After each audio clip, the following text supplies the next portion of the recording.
Hey everybody, welcome to Banfield. It's Monday and I have a ton of breaking news for you about the Melody Buzzard case. If you have been wondering what sort of whispery things she told that colleague of hers, remember, that led her to lock the doors and not let him out, that led to charges, remember all that? We now know what it was she said and where she said she dropped that little girl, Melody Buzzard, off. Ashlee Buzzard has been tight-lipped about her daughter, but her daughter's been gone for 46 days. She won't tell the police anything. This little girl's missing, and her mom won't say boo, but she did say things to her friend. And that friend is here exclusively tonight to tell us not only what she said about where she left her daughter and with whom, but the very bizarre things he saw inside her house. He's coming up in just a moment. Do not miss this interview because it answers a lot of questions that I've had since day one. And I think it's extraordinarily concerning, especially when you find out what is on Ashlee Buzzard's sofa in her home. That's all coming in just a moment, and he is coming up in just a moment. And weird developments in the Celeste Rivas Hernandez case. So much stuff came out over the weekend about Celeste being dismembered, decapitated, her limbs being cut up and frozen. Awful details about this young teen runaway's remains, which, as you know, were found rotting in a Tesla belonging to her much older boyfriend, David, a famous singer. Well, there's some developments about that story, about the frozen body parts, and they come directly from the LAPD. So we're going to straighten up the record for you and tell you exactly what the LAPD is saying and then what they are forbidding the medical examiner from saying in a very bizarre move. All of that is coming up in just a moment, too. And we finally have a death certificate for Anna Kepner. That is the 18-year-old girl who was found dead and stuffed under her bed on a Carnival cruise ship. And the lead suspect, according to his own parents, apparently her 16-year-old stepbrother. They say that's what the FBI told them, although the FBI is not saying a word to us. But notice the braces in the selfie. That plays heavily into a brand new detail about Anna Kepner's movements the night before she was found dead. And they are not the movements that you have heard until now. The grandparents, apparently, of this girl are talking. And so we can now tell you a lot more details about the manner of death. That's important, right? Because it comes from, apparently, the death certificate. All that is just ahead, but let me start here with this huge breaking news tonight in the case of that little girl in California who's now been missing 46 days. No one has seen this girl, Melody Buzzard, since October 9th. That was the last time she was spotted on surveillance video with her mom, Ashlee Buzzard. The next day, Ashlee returned home from a road trip with her daughter to Lompoc, California, but her daughter was conspicuously not with her anymore. And Ashlee Buzzard has stonewalled the police ever since, refusing to tell them where her little daughter is.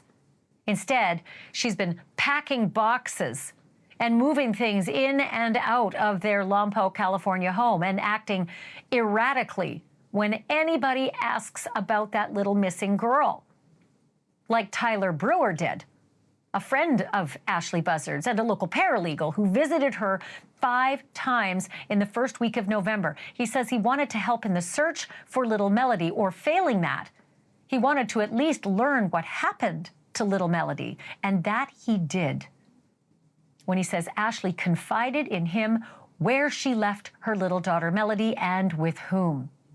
That last meeting was on November the 6th. But as soon as she revealed that information, Tyler Brewer says Ashlee turned confrontational, pulled a box cutter, and refused to let him leave her home. It led to an arrest of Ashlee Buzzard. But then, in a bizarre turn of events, a judge who did not seem to think that Tyler was being threatened, despite arguably an audio tape, I believe, shows the opposite, her charges were dismissed. Right? And then Ashlee, Her ankle monitor was promptly removed. And no sooner did that happen than Ashlee once again began packing more moving boxes and appliances and stuffing them into a U-Haul that drove away from her home. We should mention, Ashlee Buzzard has not been charged or arrested in her daughter's missing case, but she does seem to be under constant surveillance, which brings me back to that man, Tyler Brewer, her friend, and what she said to him in that confrontational moment when she revealed sensitive information about her daughter's whereabouts. I am pleased to welcome Tyler Brewer to the program tonight in this exclusive interview you won't see anywhere else. Mr. Brewer, thank you so much for being on with me. I have been looking so forward to speaking with you.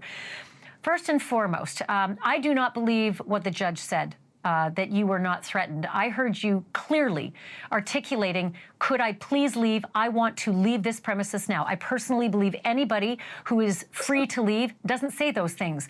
They just say, I'm leaving. So I disagreed with what the judge said. That aside, I am absolutely transfixed by this encounter that you had with Ashlee Buzzard and what she told you about where she took and left her daughter. Can you tell me that information?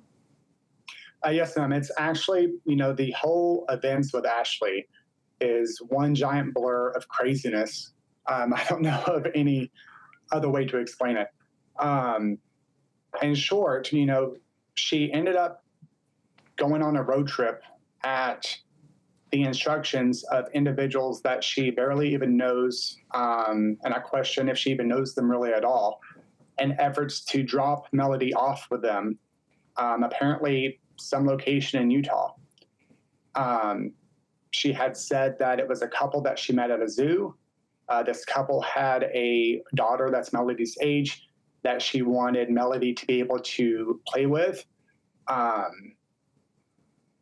But she doesn't know these people's names, their address, their phone number, their location, nothing. It's bizarre. It makes no sense.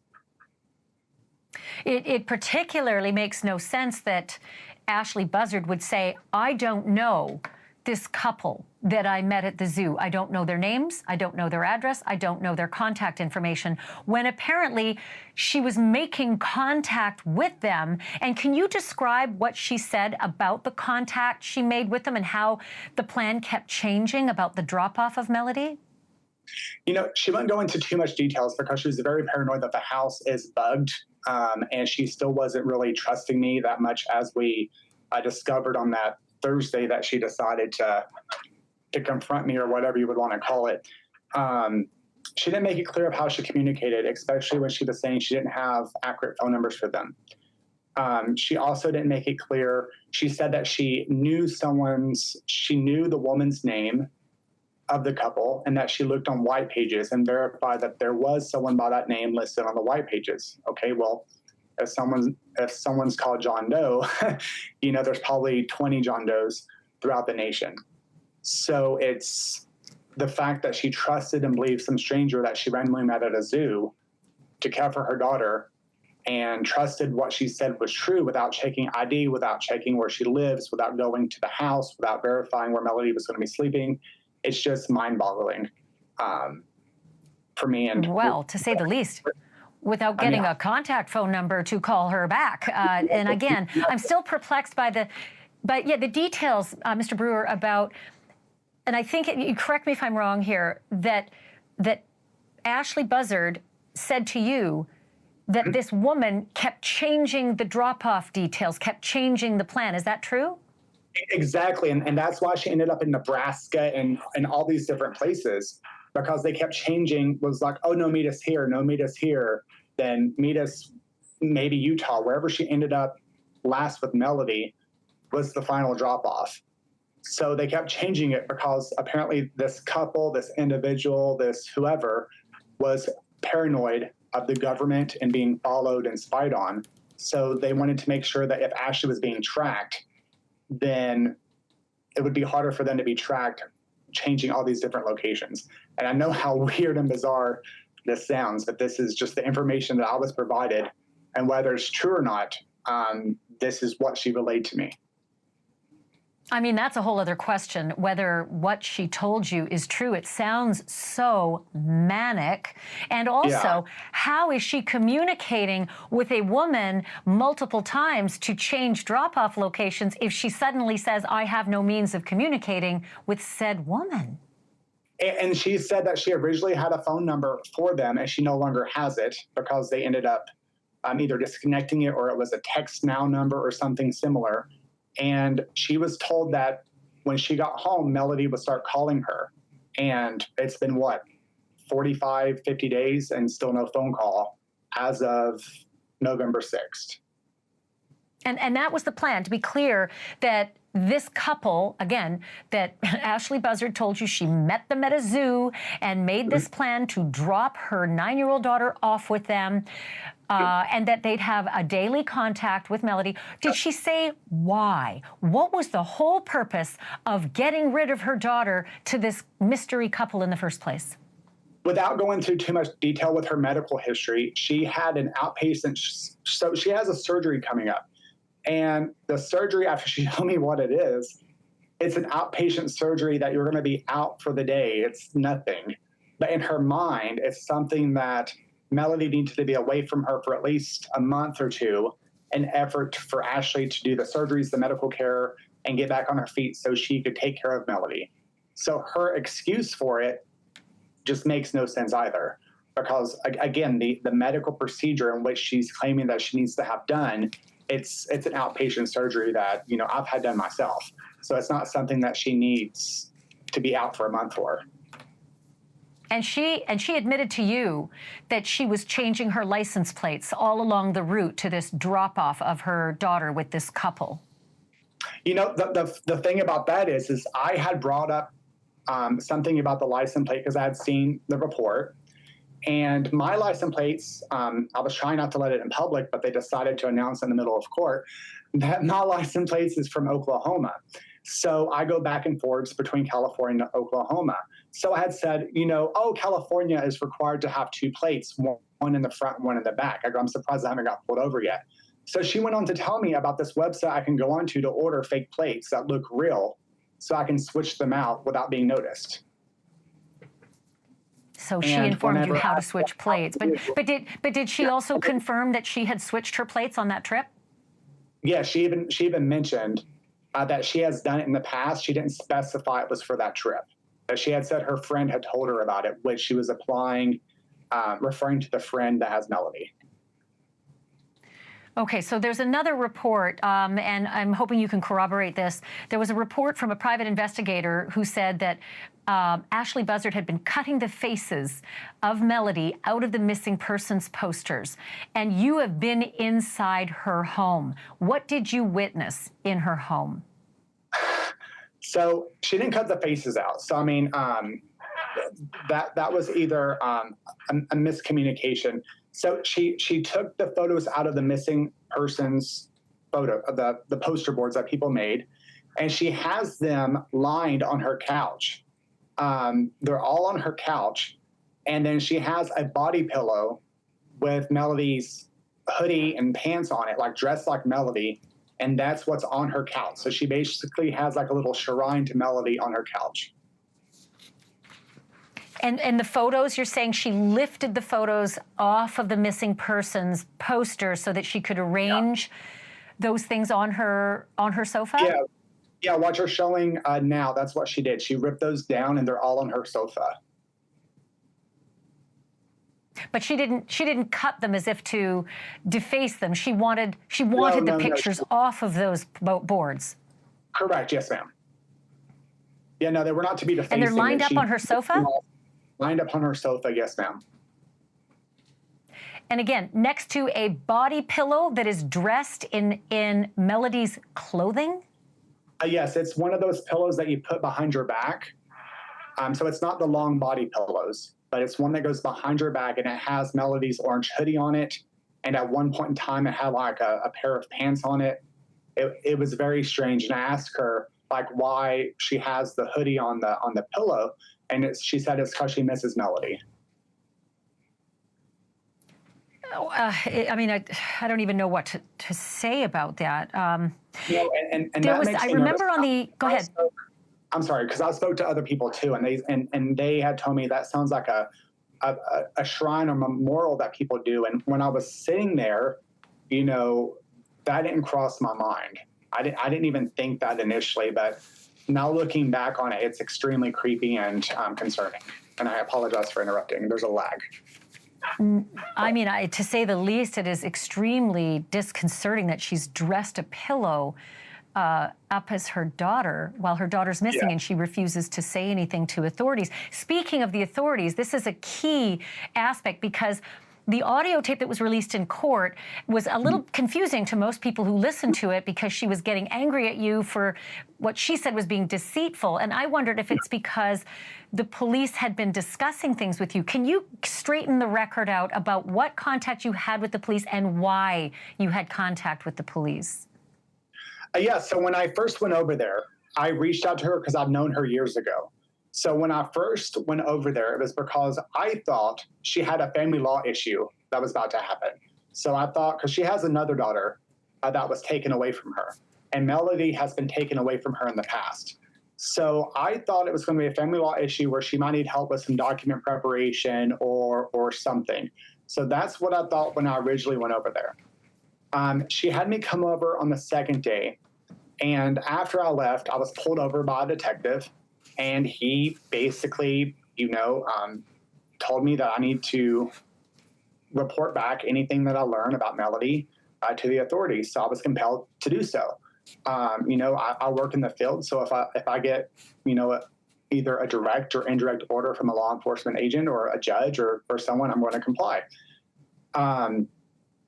So I did. She started getting paranoid about everything that she was telling me. And then she built up in her head, I'm in my office right now. She built up in her head that I'm not a paralegal, that I'm not a legal document assistant, that I'm not a process server, that I don't have an office. So she was basically saying that I was lying, that she can't trust me, that I'm going to go to jail for fraud because I'm pretending to have an office, and that basically I was working as an undercover police officer. So that's what you were hearing in that illegal recording, by the way. I didn't authorize to be recorded, nor did I know I was being recorded. But that's partially what you were hearing is basically her just having a paranoia meltdown. But it's interesting for us to learn that the police pulled you over to say, we need your help because this woman won't talk to anyone, but she talked to you. I wanted to just recap really quickly. You mentioned that she's got an older daughter who's 22 years old who was taken away from her? Yeah, roughly 22, give or take, early 20s. I do believe her name is Destiny. And if you're watching Destiny, sorry for saying your name. So I knew her when she was little as well. And she was taken away when she was little because, Ashlee's had mental health struggles since I've known her. So that contributed to Destiny being taken. And I'm not sure what happened with Melody the first time around, but, she was, that is what it is. And that's what I thought was happening this time. I didn't think when I first made contact that Melody was actually... Sorry for interrupting. Has Destiny been helpful at all in trying to talk to her mother, or will her mother speak to her daughter, Destiny? I have no idea if Destiny has tried to reach out. If she hasn't, I can't blame her. But Ashlee herself has said that she would rather Melody be in a group home or foster home than to be anywhere near either side of her family. Wow. Okay, a couple of other big questions. She was asking on the audio tape for her keys. She wanted you to, quote, give her keys back. What did that mean? So a few days prior, she actually had me go make copies of her house keys and her storage keys, which those are the two places that were raided. She wanted me to bring them back to her that night because she thought I kept the originals versus the copies. But she was prepping to be arrested for Melody's disappearance. So she wanted me to have copies of her keys. So once she's arrested, I can come empty out her storage in her house so she doesn't lose all of her belongings. Okay, speaking of belongings, we've been watching multiple occasions where she's packing, well, she's receiving flat boxes, then she's carrying what looked to be packed boxes out to a waiting vehicle, and then eventually, in another video, out to a U-Haul truck. Appliances, moving boxes. Do you have any idea what's in those boxes, Tyler? Yeah, it's all of Melody's stuff. All those boxes were ordered from Walmart. I was there when she was ordering them. She's claiming it's stuff that Melody outgrew, which makes no sense because she was asking me if my nieces could benefit from the clothing, and my nieces are Melody's age. So for her to say that Melody has outgrew them, but she wants to give them to my nieces makes no sense. You know, there's something else that she's been receiving a lot of packages at that door. Do you have any idea, other than the Walmart boxes, what she's been receiving? She gets various things. She gets all of her food mailed to her. She gets all of her toiletries mailed to her. Her wigs are mailed to her. Her clothes. She's told me she has a shopping addiction, which I'm not sure where she gets all the money from. And that's something else. Is the last time I was there, I want to say on that Tuesday, she was deleting her Amazon account, her email account, and her bank account. She was switching that stuff because she thought it was being hacked or traced. So she was freaking out about that as well. And there was something about a reference made to Casey Anthony. Can you explain what comment she made about Casey Anthony? Yes, so she said she acknowledged that people were comparing her to Casey Anthony, but she joked and was like, well, at least I'm not out partying. So you're not out partying, but look what Casey Anthony was accused of. Do you not realize what you just said? And did she ever say, Tyler, that I didn't kill Melody? I mean, did you ever ask her point blank, is Melody alive or dead? Did she ever say one way or the other? No, I did ask her, and I flat out told her. I believe it was on either that. So this all happened with her locking me in on that Wednesday, I believe. And I think it was on that Tuesday that I had asked her. I go, everyone is saying, I go, you're still not giving me the full truth. I go, you're not talking to law enforcement. Everyone is saying that you either trafficked Melody or you killed her. I go, which one is it?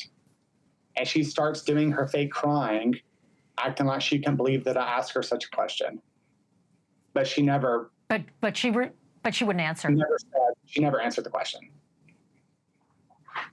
The things that she did tell you, Tyler, I was just going to say the things that she did tell you about this couple she met at the zoo with whom she dropped Melody in Utah, doesn't have their phone, doesn't have their email, doesn't have their names, doesn't have contact information, but that it was all planned for a minor surgery, which, as you've said, was an outpatient surgery. Yeah. Do you believe any of it? I don't believe any of it. I think, I don't believe any of it at all. And just to clarify, she kept saying, how do you know I left her in Utah? She didn't say she dropped her off in Utah. So that's very distinguishable. She didn't say I dropped her off with a couple in Utah. She said, how do you know I left her in Utah? So that's distinguishable. But then she switched the subject as if she never even said that. So, and it's one of those things with her, you don't want to try to interrogate her and keep going on that subject, because then she'll say she's upset or that she's getting triggered. She loved that word, triggered. So with someone like that, you don't want to upset them or trigger them, especially if you're in their house. So Tyler, you're the only person who's spoken with her. I mean, she won't speak with the police. She won't speak with Melody's grandparents on the paternal side. We have no idea if she's spoken with her own mother. Do you know if she's spoken with her own mother? I know she has not, and she wants nothing to do with her mother at all. Well, being the only person who Ashlee Buzzard has spoken with, particularly about this little girl, Melody, do you believe that Melody is alive? That's such a tough question, because I don't want to believe that she could have hurt Melody at all, because I think that she does love Melody in her own way. But the fact that she won't give me a clear yes or no answer makes me extremely uncomfortable. So I can't say one way or another, but I'm I think that she should have been found by now if she was alive. Tyler, I cannot thank you enough for being so candid, for talking with us tonight, for helping the police to get any information they can about this little girl, and for going through what you've been through. I'm going to repeat it. I don't believe the judge made the right decision about what I heard on that tape. I don't believe anybody says the words, "I would like to leave now," twice, if they don't have the freedom to just get up and leave and say goodbye. It was actually 3 times. Like, I told her twice as she was staring at me.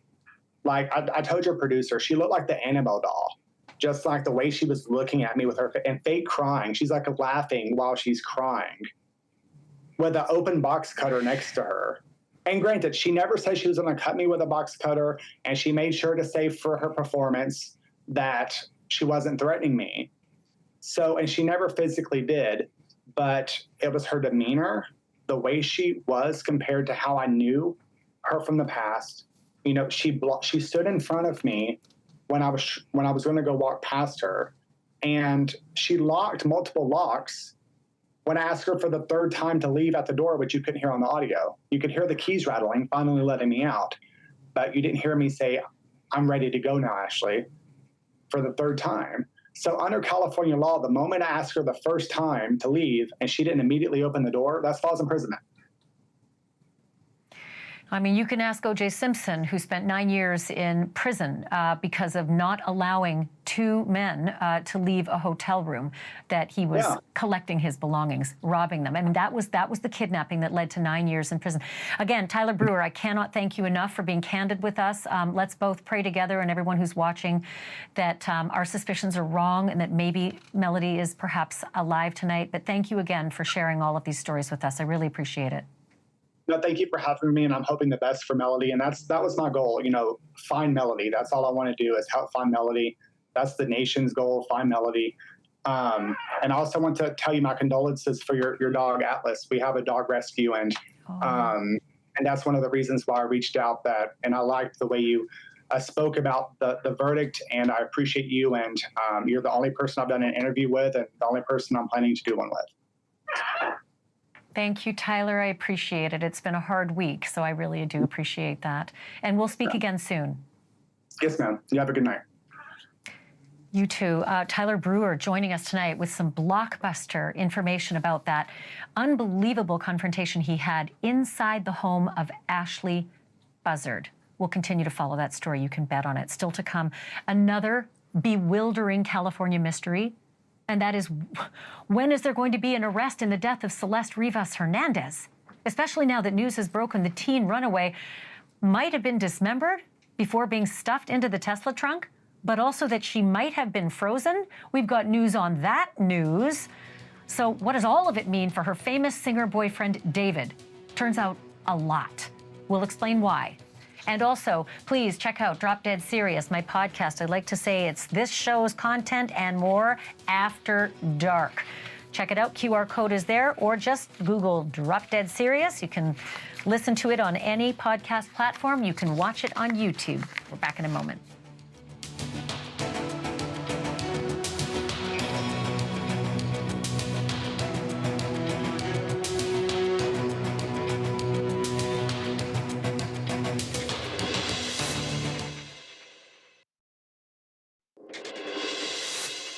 This weekend, there was bombshell reporting that Celeste Rivas Hernandez's body had likely been frozen. She's the young runaway whose boyfriend, singer David, is much older, and in whose Tesla trunk her remains were discovered. Sources told several outlets that Celeste had been decapitated and that her limbs had been removed from her torso, cut into pieces, and then apparently stored in a freezer. But tonight, the captain of the Robbery Homicide Division of the LAPD is telling People magazine those reports aren't true. Captain Scott Williams tells People that Celeste was not frozen and that, quote, Celeste was not decapitated. The whole frozen thing doesn't even make sense. Her body was in the car for weeks, he said. And he added, even if she had been frozen solid when she was put in the car, which there is no evidence to suggest she was, 5 or more weeks in the trunk of a car in sweltering heat in the middle of summer would not have resulted in a partially frozen body being discovered on September the 8th, end quote. Tonight, the LA Medical Examiner's Office, the people who did the autopsy on Celeste, say that they're officially being barred by court order from saying anything about her death. And it was the LAPD that asked the court to do that. And if you find that outrageous, as I do, the ME is not thrilled about it either. The LAPD requested what's called a security hold, and a judge okayed it. But the ME says a security hold is virtually unheard of in other counties, and counter to the mission of what it says is full transparency at the ME's office. So what don't the police want us to know? All I can tell you is that the gag order coincides with the explosive reporting about the whole frozen stuff. Last week, we told you that David is now officially considered a suspect. TMZ reporting that the police have their eyes, though, on a second suspect as well, who may have, quote, been involved before, during, and after Celeste's death, end quote. The outlet says police are focusing on a quick trip in the middle of the night to a remote location in Santa Barbara County that was done back in spring. TMZ says police are focusing on that location as possibly being where Celeste was killed.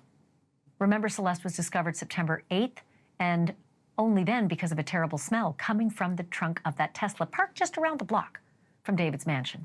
Joining me now is Michelle Dupree, a retired forensic pathologist, former medical examiner, and friend of the show.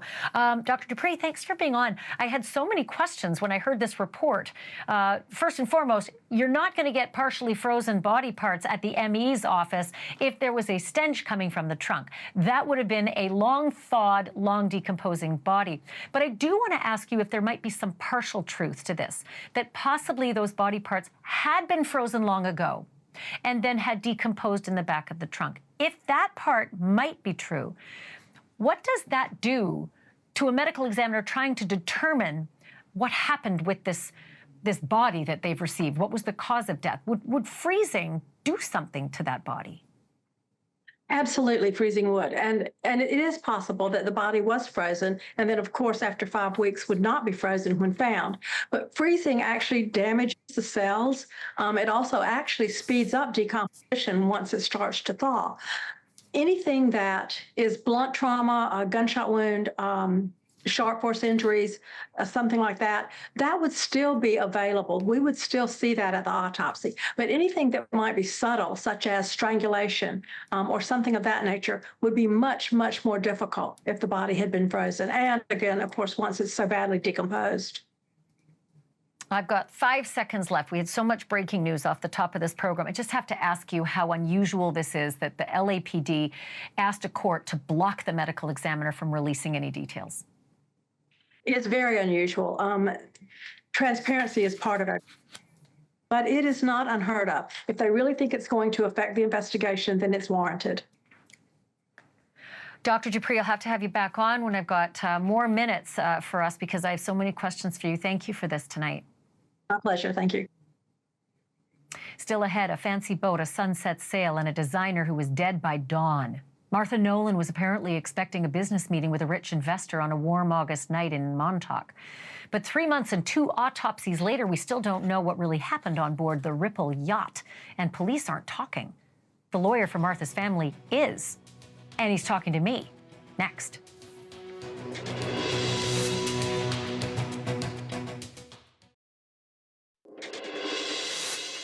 If you were with us on Friday, you know the mysterious death of a swimwear designer named Martha Nolan only seems to get more bizarre when each new fact comes out. Ms. Nolan died on a 50-foot cabin cruiser owned by a wealthy investor. And almost 4 months later, almost nothing is known for sure. Arthur Idella is the attorney representing Martha Nolan's family, and he's kind enough to join me. Arthur, it's good to see you. Thank you for coming back on the show. Has Martha Nolan's family been apprised by the police in Montauk of what's happening in this investigation? Well, we were in constant communication, actually, with the Suffolk County District Attorney's Office. Ray Tierney, the Suffolk County DA himself, has taken a personal interest in the case. And, you know, we have no complaints about their level of communication and the depth of their investigation. So originally, it felt like the police were treating this as an overdose. You know, a naked man is running down the dock in the Montauk Yacht Club, screaming and throwing sunscreen. There's cocaine found on one of the seats in the boat, and no explanation for how Ms. Nolan died. But it sounds like the autopsy that her family has done, after an autopsy that the state did, showed that she barely had any cocaine at all in her system, and certainly not enough to kill her. And it might have even have been from days and days prior. So this doesn't sound like an overdose at all. Correct. And I'm not even 100% sure that was cocaine that was on the seat in the boat. You just said it was a white powder. There are definitely, actually, there are definitely more questions right now than answers.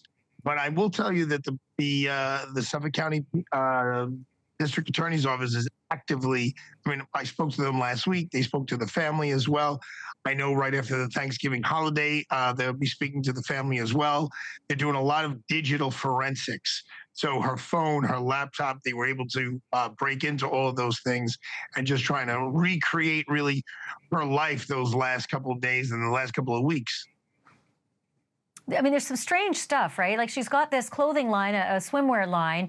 She's going out ostensibly to meet with this investor, Christopher Durnan. He's 60 years old. He's an insurance tycoon. But Mr. Durnan, as I understand it, moves the business meeting offshore onto his 50-foot yacht. It's stocked with Dom Perignon. They do this sunset sail. She's suddenly dead by, I think, around 11 o'clock at night. And there's a whole hour before he's running naked down the dock. And he's not the one that calls the police, somebody else does. Those facts sound crazy. Did the police say what's going on in terms of this investor and what his story is as to why he was naked?